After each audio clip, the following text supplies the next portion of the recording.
അസ്സലാമു അലൈക്കും വറഹ്മത്തുള്ളാഹി വബറകാതുഹു. നമ്മളിന്ന് നോക്കുന്നത് വീഡിയോയിൽ 5ലെ പൊതുപരീക്ഷയിൽ ഫിഖ്ഹുമായി ബന്ധപ്പെട്ട് എങ്ങനെയൊക്കെ പ്രവർത്തനങ്ങൾ വരാറുണ്ട് എന്നുമായി ബന്ധപ്പെട്ട ഒരു വീഡിയോ ആണ്. ഏത് രൂപത്തിലാണ് പ്രവർത്തനങ്ങൾ വരാറ്, അപ്പോൾ എന്തൊക്കെ ശ്രദ്ധിക്കണം നമുക്ക് നോക്കാം. നമ്മൾ ലാസ്റ്റ് പാഠത്താണ് പറയുന്നത്. ചിലപ്പോൾ വീഡിയോ നീളാൻ സാധ്യതയുണ്ട്. അപ്പോൾ അതിന് മുമ്പായിട്ട് പറയട്ടെ, നിങ്ങൾ ആദ്യമായിട്ടാണ് വീഡിയോ കാണുന്നതെങ്കിൽ താഴെ കാണുന്ന സബ്സ്ക്രൈബ് ബട്ടൺ ക്ലിക്ക് ചെയ്യുക. അതുപോലെ മറ്റുള്ളവരിലേക്കൊന്ന് ഷെയർ ചെയ്ത് കൊടുക്കുക. 5ൽ ഫിഖ്ഹിൽ പലതരത്തിലുള്ള പ്രവർത്തനങ്ങളിലാണ് ക്വസ്റ്റ്യൻസ് വരാറ്. ചിലപ്പോൾ ചോദ്യം നിന്നിട്ട് ഉത്തരം എഴുതാനായിരിക്കും, അല്ലെങ്കിൽ പൂരിപ്പിക്കാൻ വരാം, അതല്ലെങ്കിൽ അർത്ഥം എഴുതാൻ വരാം, അതല്ലെങ്കിൽ ശരിയായതിന് ടിക്ക് ചെയ്യാൻ വരാം. ഇതിൽ വേറെ വ്യത്യസ്തമായ പ്രവർത്തനമാണ് ബ്രാക്കറ്റിൽ നിന്ന് എടുത്തെഴുതാനും അതുപോലെ തന്നെ വേർതിരിക്കാനും. ഇതിൽ വേർതിരിക്കലാണ് മെയിൻ. അതായത് 2 കാര്യങ്ങൾ തന്നിട്ട് അതെന്ത് ചെയ്യും, ബ്രാക്കറ്റിൽ തരും. അതിൽ നിന്ന് ഇന്ന കാര്യം വേർതിരിക്കുക എന്നുള്ള പ്രവർത്തനം. അതാണ് നമ്മൾ പൊതുപരീക്ഷകളിലൊക്കെ കണ്ടുവരാറ്, അധികം വന്നിട്ടുണ്ട്. അപ്പോൾ അതെങ്ങനെയാണെന്ന് നോക്കാം.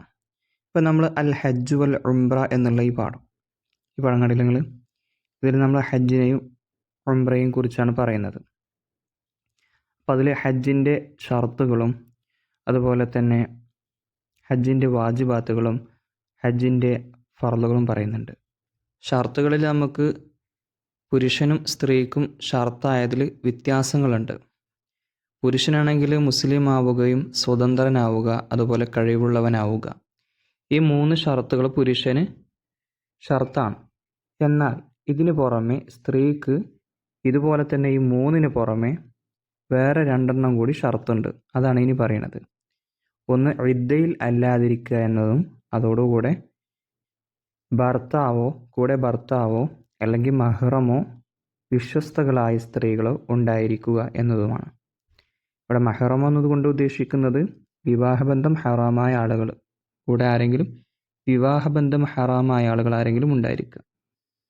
അപ്പോൾ പുരുഷനാകുമ്പോൾ 3 ഷർത്തുകളും, അത് സ്ത്രീയാണെങ്കിൽ 3+2 ഇതിൻ്റെ കൂടെ എന്ത് ചെയ്യണം, ഈ 2 ഷർത്തുകളും കൂട്ടണം. മൊത്തം 5 ഷർത്തുകൾ അപ്പോൾ സ്ത്രീകൾക്ക് വരും.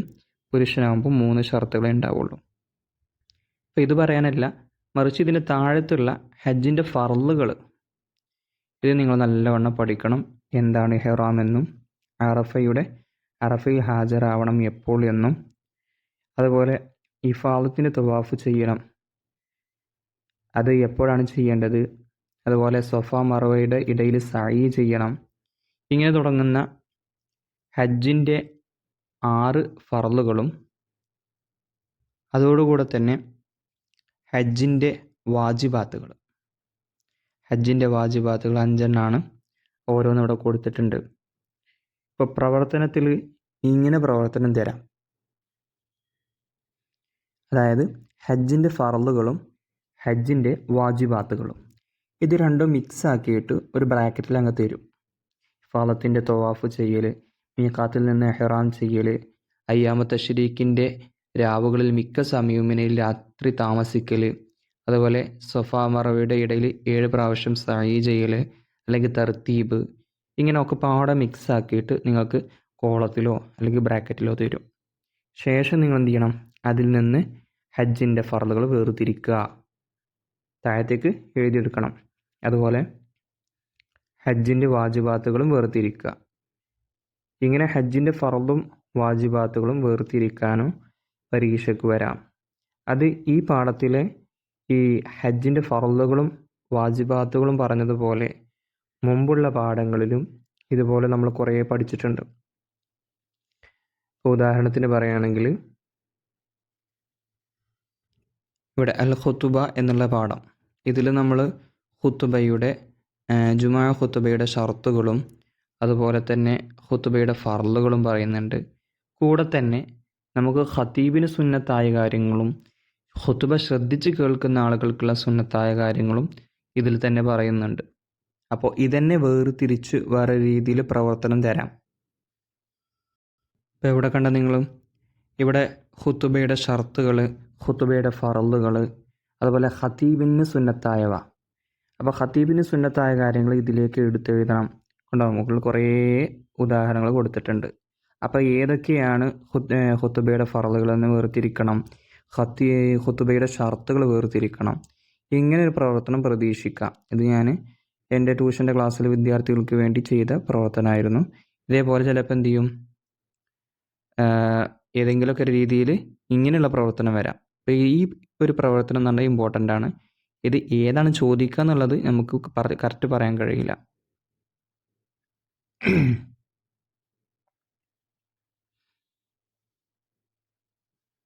അതിപ്പോൾ നമ്മൾ ഈ പാഠത്തിലുള്ളതാണ് അങ്ങനെ ആ രൂപം പറഞ്ഞത്.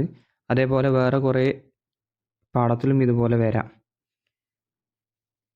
ആണെങ്കിൽ അബ്ആദ് സുന്നത്തുകൾ, അതായത് 16ാമത്തെ പാഠത്തിൽ സുനനു സ്വലാത്തി, നിസ്കാരത്തിൻ്റെ സുന്നത്തുകൾ പറയുന്നിടത്ത് സുന്നത്തുകൾ 2 വിധമുണ്ട്. അതിൽ അബ്ആദുകൾ പറയുന്നുണ്ട്, ഹൈആത്തുകൾ പറയുന്നുണ്ട്.